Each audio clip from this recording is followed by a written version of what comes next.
Good evening, and welcome back to Vegas October 1 Sounds, the Hunter Chronicles. Tonight's subject matter is the 29th of September, and I'll be talking about how I created the time chart for the MGM video clips. The process by now should be fairly clear to most people, and so I'm going to run through this in a fairly straightforward and simple manner.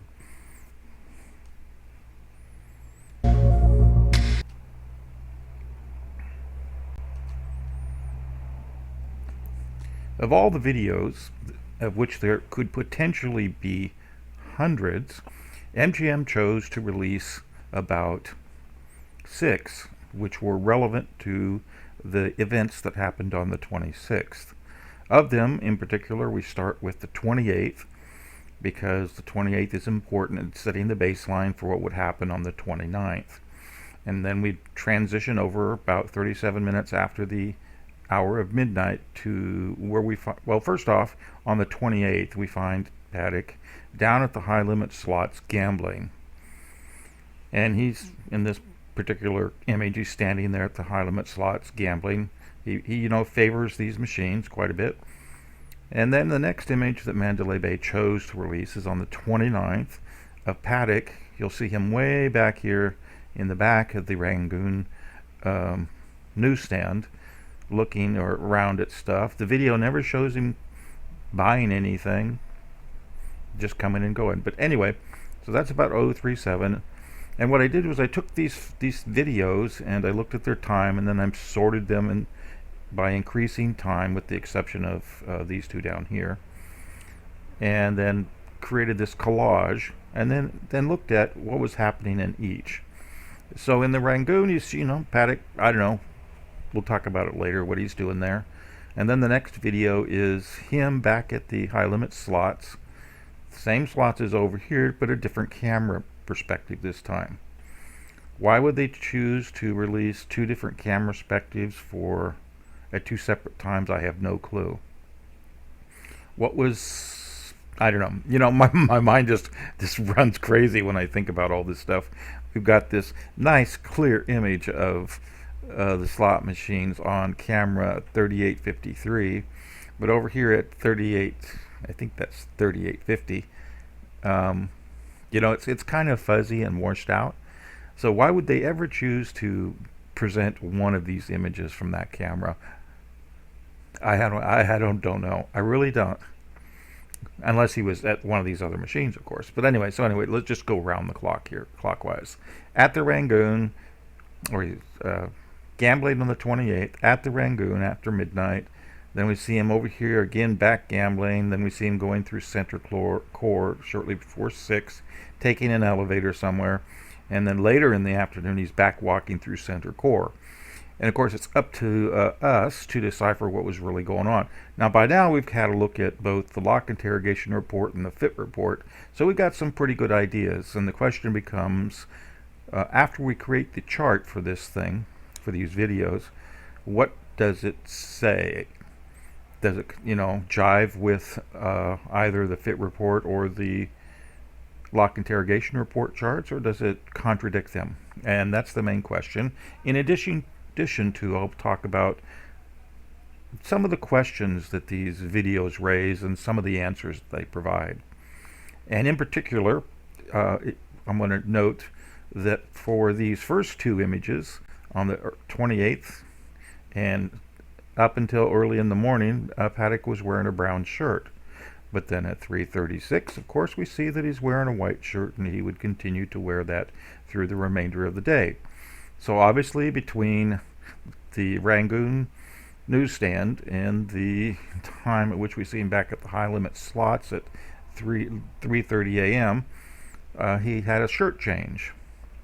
Now, we don't really know where he did this, because the lock interrogation report can never tell us who actually accessed the rooms. But of course, the lock interrogation report does say that someone, I think it was 12:30, visited the room, and that could have been Paddock, where he changed his shirt. But then again, it could have been somebody else, and Paddock could have changed his shirt elsewhere. But you know, a lot of times you start with the simplest theory, which would be that Paddock went up to his room and changed his shirt and came back down gambling. But then that raises big questions of why? Why did he need a clean shirt? I mean, this guy's a gambaholic. He's not going to stop for anything unless it's absolute necessity. So something made Paddock change his shirt. And that will be the big takeaway when looking at these images, the big question. Well, one of the big questions anyway. So then after his gambling, we see him headed back up to 548, and everybody seems to sort of agree that around that time frame, shortly before 6, Paddock went back to his room, and he would spend quite a bit of time there afterwards. And so to confirm that, we have both him going through center core, and we actually have for once, an images of him going up the elevator. Now the video clip for the elevator was very short. It only showed him coming in. It did not show him going up. And then later in the afternoon we see again him going through center core, but no elevator images this time, you know. I mean, you gotta start asking things. But for the most part, these five images, you know, fit pretty well with the lock interrogation report, and not so well with the fit report. Fit report overview and timeline, that is. All right.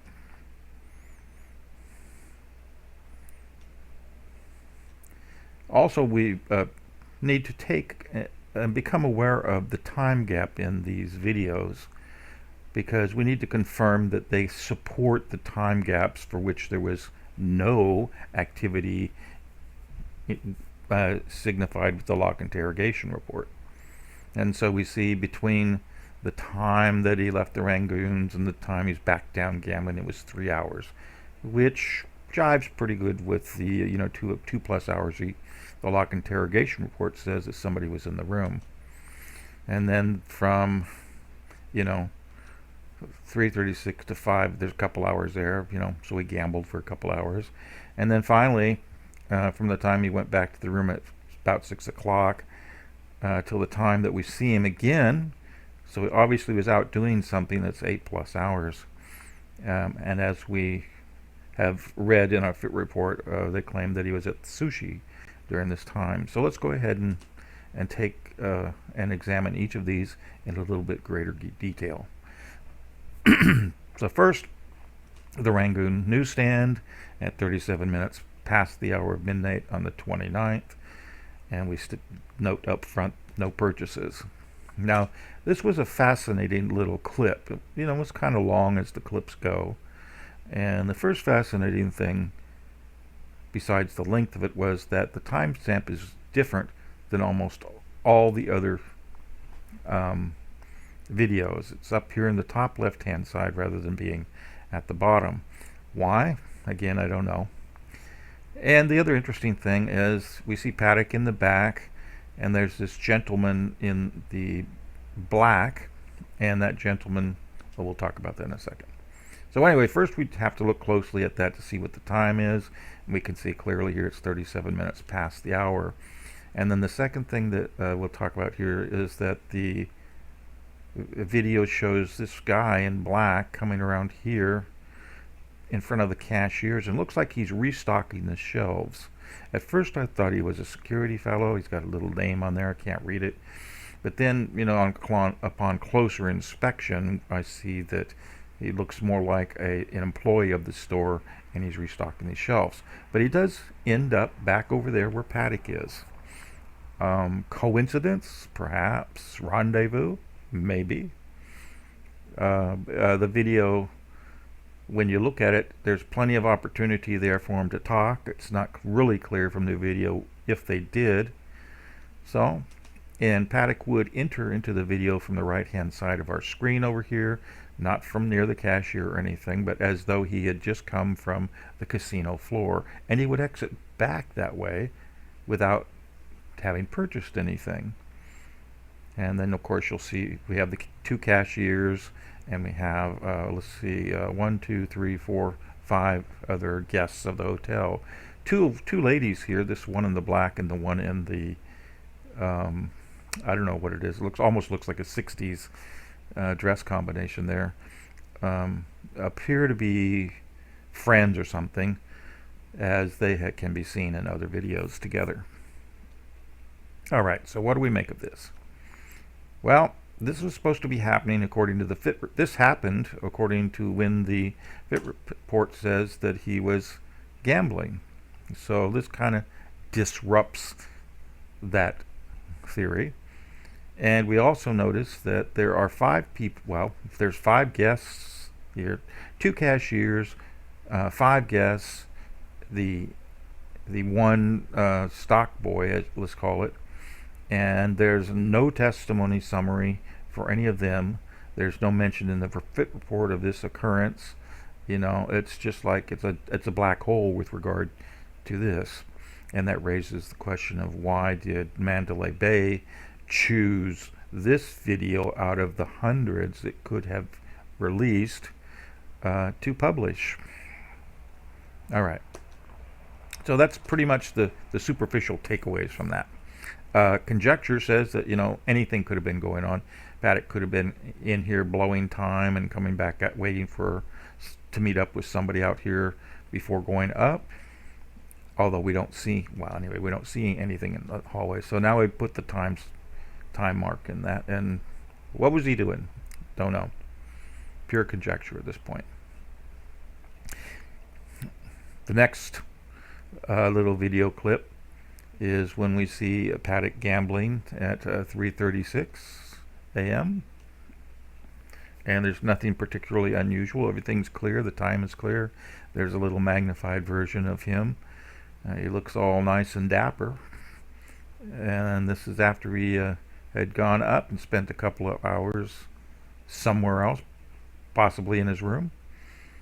And now he's come back down gambling for a couple more hours. Okay, so there he is gambling. Let's chart it over there on the chart. Bingo. And let's roll on to the next little video.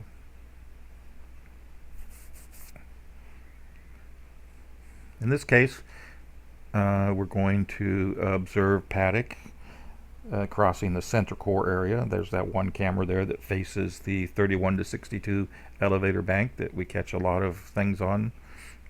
Even outside of the 29th, there's a lot of images there. And we notice that it's shortly before 6 a.m. in the morning. And there he is, crossing on the left-hand side.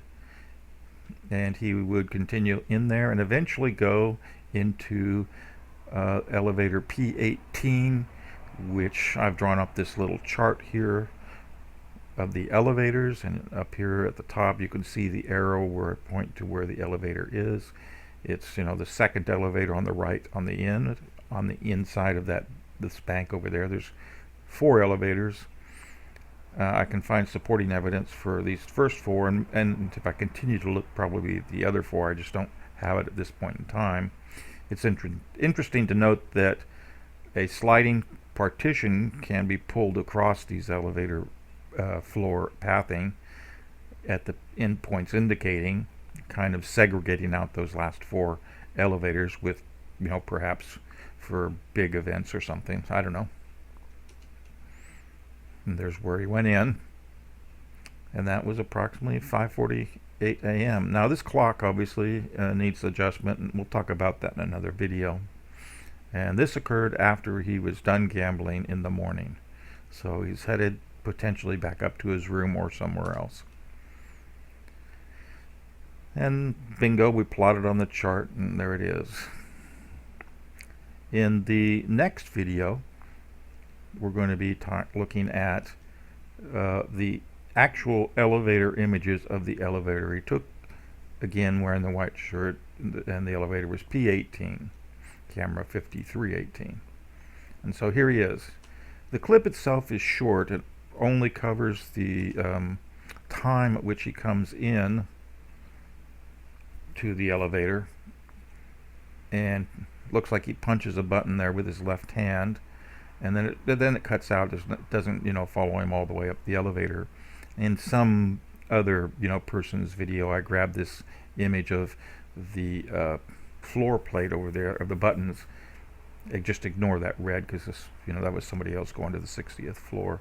But you'll notice throughout this little video clip that none of the lights light up, which is, you know, I don't know why that would happen. but I've seen it before on this elevator, so I'm not going to take any special note of it. And you'll also note here in identifying the P18 elevator is that the floor right outside the doors is all black before it gets into the white square, whereas with the other two you got these zigzaggy things around in front of them. So this is a little bit before 6. There he is, and we'll go ahead and plot that. And this was after the gambling period. We'll plot that on the chart. Bingo. Now you notice in this case that it on the chart, if you just take this time at face value, it occurs before he walked across center core, which is obviously not possible. And at some point in the future, I'll do my time adjustments based upon prior research, and I already know that those two will reverse order and become more accurate. So here we are. We got the casino floor, and I don't ever see this light change because the video clip's just too short. All right. Now we go to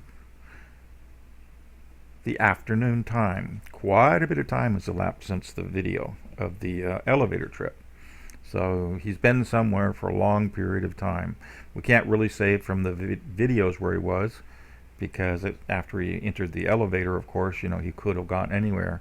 But the lock interrogation report suggests that he went up to his room and stayed in there. And of course, the 6 a.m. time frame till the early afternoon is Paddock's favorite time to sleep, as given by testimony from other people. So here he is. Looks pretty dapper there. He's walking right across there. I don't know, looks pretty casual and nonchalant to me, although a little bit more tense in the shoulders than the prior images, but that just could be the fact that it was this frame. So where'd he go? He walked across there. This time he took elevator 19, which is all the way to the back. And you can see that elevator 19 has the little zigzag thing in front of it coming out. It's kind of interesting that for the 29th and for the elevator trips that we know, in which we can show things, just like the last two, he favored the right-hand side. It's also interesting is that a couple of people come out of that elevator as he's getting ready to go in. Does not look like he knows them or anything. One of them is a lady, one is a man. Then the lady's in a little black dress, kind of similar to the lady in the dress back at the Rangoon news shop, but certainly is not the same person. So there we are. It's the elevator way back there. So what does this tell us? He's coming back from, it's straight back from him is the casino floor. So he's coming back from the casino floor, and this is at 1:30, and that's approximately the end of the sushi trip. So this kind of supports that he was returning from the sushi bar and headed. And where is he going? Plotted in the chart over there. Where is he going? We can only speculate. Once again, the lock interrogation report suggests that he came back up to his room and stayed there, but there's no guarantee that that was the actual fact.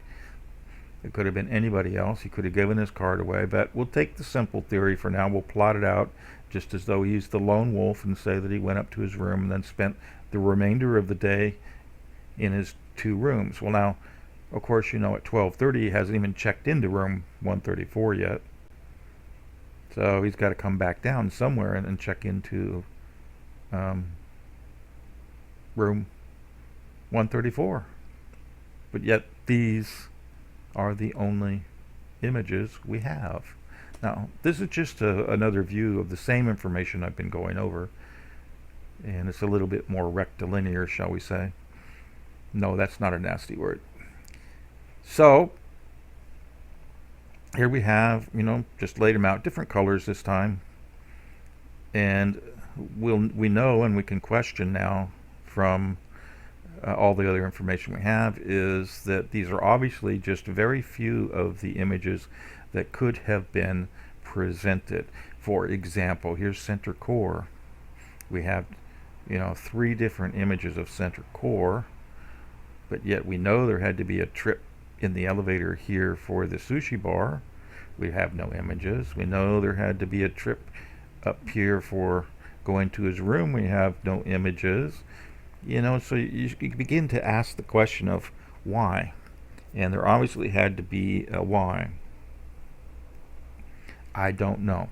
Also on this view, I show the dark shirts a little bit more clearly than in the prior images. Moving on, he says, moving on.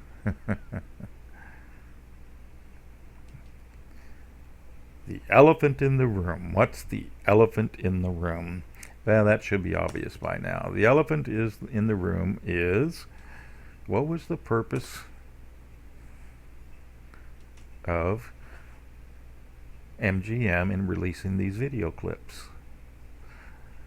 In the grand scheme of things, you had the preliminary report, and then a few months later you had the MGM video releases, and then a little bit of time later you had the final report from LVMPD. So the cops had an opportunity to take the published and public images and video clips and correct their final product, but in many cases they didn't. So that's a problem.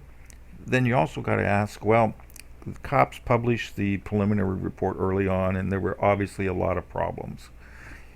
So many that the people, kind of got upset and demanded more information. And so in that context, we have, for the 29th anyway, we have MGM publishing just a few of the video clips that could have been published. It would be so trivial to publish every single elevator trip that Paddock made on the 29th, once and for all, demonstrating that he made I think it's 7 trips up and down. But they didn't.